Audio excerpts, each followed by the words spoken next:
안녕하세요. 불량TV입니다. 오늘 소개해드릴 선수는요, 첼시의 스탠포드 브리지를 11년간 지킨 수문장으로 EPL 역대 최고의 골키퍼 반열에 올라선 선수. 전성기 시절 뭐든 다 막아낼 것 같아 EPL 상대팀에겐 공포의 대상이었던 철의 수문장 페트르 체흐입니다. 체코 서부 보헤미아 지방에 위치한 도시 플젠. 과거부터 축구팀 빅토리아 플젠이 연고를 하던 이곳에서 1989년 5월 20일 페트르 체흐가 태어납니다. 태어날 당시 새 쌍둥이로 태어났지만 이 중 체흐만 기적적으로 살아남았죠. 어린 시절 체흐가 처음부터 축구를 하고 싶었던 것은 아니었습니다. 어린 체흐를 매료시킨 것은 아이스하키였지만 당시 장비를 구입할 여유가 없었고, 이에 아버지는 체흐에게 축구를 추천해주게 됩니다.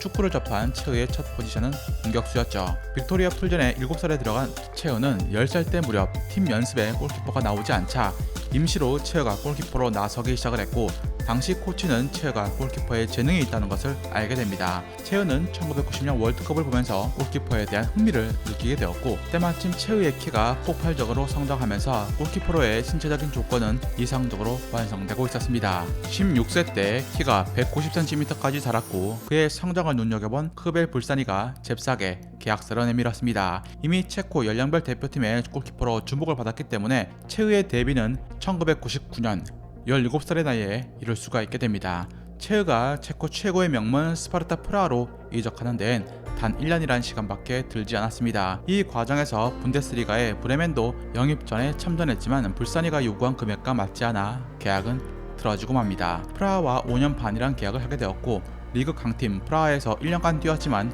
공교롭게도 리그 6연패를 끊어낸 레베레치의 돌풍으로 인해서 체흐는 우승 경험에는 실패합니다. 최단 기간 무실점 기록까지 어린 체흐가 깨버렸지만 말입니다. 그러나 그가 돋보인 것은 리그보다 챔피언스 리그였습니다. 19살의 나이에 바이에른 뮌헨을 상대로 깜짝 무실점 방어에 성공을 한 것입니다. 물론 센터백 두오였던 야로식과 노버트니의 눈부신 활약에 주목도가 높았지만 뮌헨의 양커 에우베르로 이어지는 무시무시한 투톱 공격수들의 공격을 막아낸 체흐도 놀라웠습니다. 그리고 체흐는 곧장 프랑스 리그 렌의 러브콜을 받고 이적을 합니다. 2002년 당시 체코 국가대표팀의 위상은 매우 높았습니다.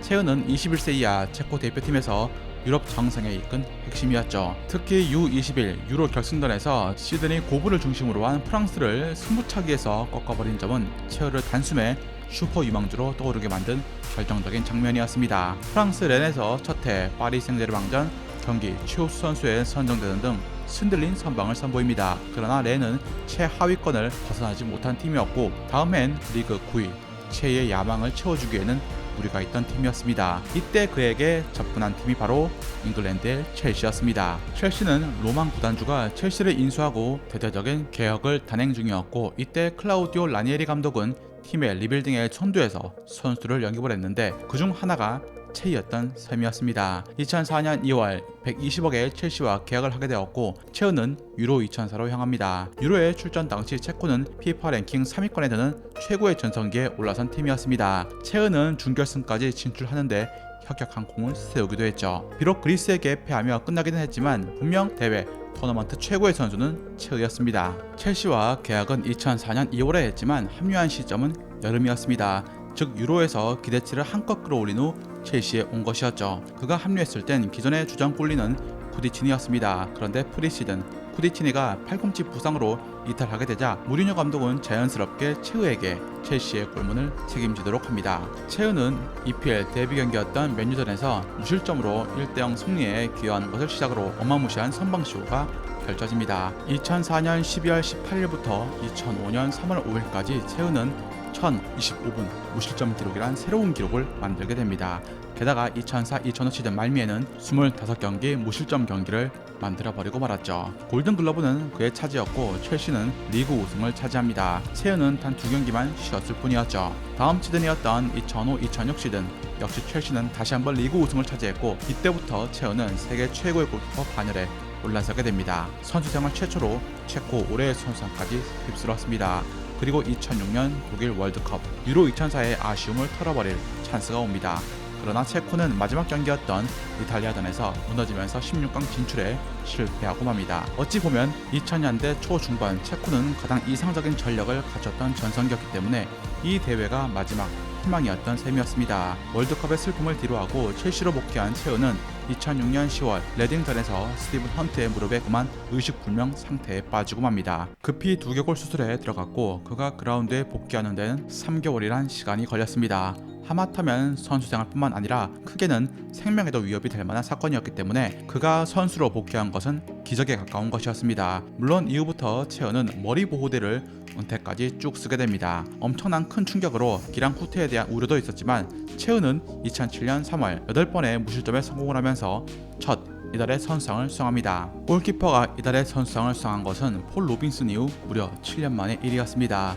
채우 본인도 5년 만에 골든글러브를 상에 품에 안으며 완벽한 부활을 선언을 했죠. 더블의 영광을 뒤로한 채 첼시는 주축 선수들의 급격한 노쇠화 진행과 함께 빠르게 몰락하기 시작합니다. 하지만 오직 채우만은 월드클래스 기량을 선보이며 위기에 빠져 흔들리는 첼시를 든든히 지탱했습니다.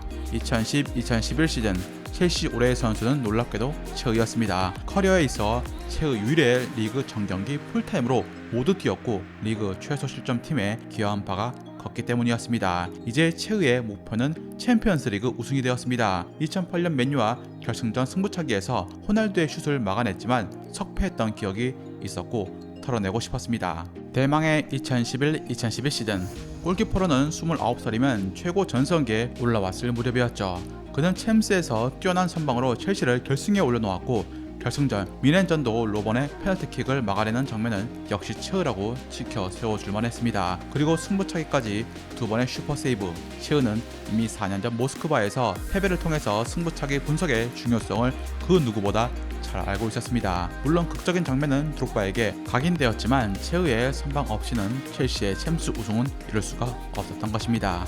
결승전에서 유독 강한 면모를 보였던 채우였는데 다음에 유로파리그 결승전 활약에 이어서 미넨과의 슈퍼컵에서도 인간이라고 볼 수 없는 선방쇼를 보입니다. 오랜 시간 동안 첼시의 골문을 지켜왔던 채우에게도 위기가 찾아옵니다. 바로 10살이나 어린 신예 쿠르투아의 등장이었죠. 쿠르투아가 아틀레티코 마드리드에서 정상급 골키퍼로 성장해 첼시로 돌아온 것입니다. 최고의 골키퍼를 2명이나 보유하게 된 첼시는 딜레마에 빠졌고 누굴 써야 할지 망설였습니다. 10년을 지켜온 최고의 골키퍼를 쓸 것인가, 앞으로 10년을 지켜줄 것 같은 유망한 골키퍼를 쓸 것인가.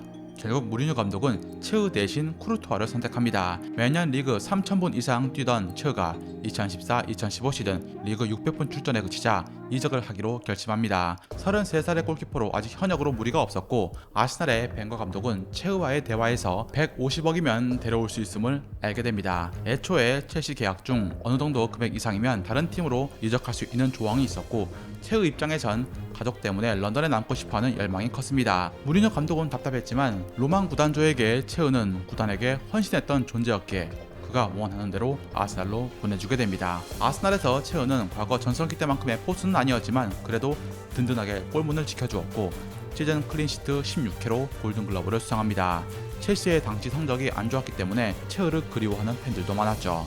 예상외로 쿠르투아의 멘탈이 그리 좋지 않은 점이 컸습니다. 아스날에 좋았던 첫 시즌과 반대로 두 번째 시즌부터는 무너지는 조짐을 보입니다. 8경기 연속 실점은 개인 통산 최다 연속 실점이었습니다. 2017년과 2018년 팀의 주전 선수로 나섰음에도 아스날은 리그 5위와 6위에 그칩니다. 이름을 거론하기 무서운 무스타피, 로폴딩의 호로 수비가 한몫했지만 말년에 접어든 채우도 떨어진 기량 때문에 책임을 피해갈 수 없었습니다. 채우의 커리어를 보면 선방률이 70%가 내려가 본 적이 없었지만 이에 66.7%까지 곤두박질 친 것입니다. 따라서 위기감을 느낀 아스날은 새로운 골키퍼로 레버쿠젠의 레아노를 영입합니다.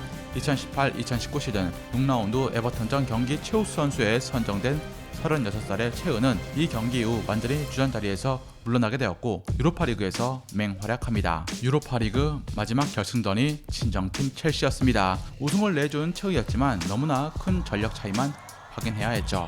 그리고 이 결승 경기가 채우의 프로 무대, 은퇴 무대가 되었습니다. 20년이라는 시간 동안 15년을 잉글랜드 1부 리그에서 활약한 채우는 EPL 팬들이 인정하는 리그 최고의 골키퍼입니다. 덴마크의 유로 우승을 이끈 피터 슈마이켈 선수만이 채우와 견주거나 높게 평가할 수 있는 수준. 첼시에 수도 없이 많은 우승컵을 안겨주고 한때 피파 랭킹 2위 체코의 주전골리로 시대를 풍미했던 페트르 체흐. 아스날에서 은퇴를 했지만 항상 모범적인 자세로 겸손했고 실력적으론 꾸준했던 그의 프로페셔널함은 첼시 팬뿐만 아니라 EPL의 모든 축구 팬들이 사랑했던 이유가 아니었을까요? 즐겁게 보셨다면 구독과 좋아요 클릭을 부탁드립니다. 다음 이야기에선 공격수라면 누구나 꿈꾸는 이상향 같은 존재였지만 일찍 은퇴해 아쉬움을 더했던 그라운드의 만능 스트라이커 한 분에 대해서 소개해드리고자 합니다.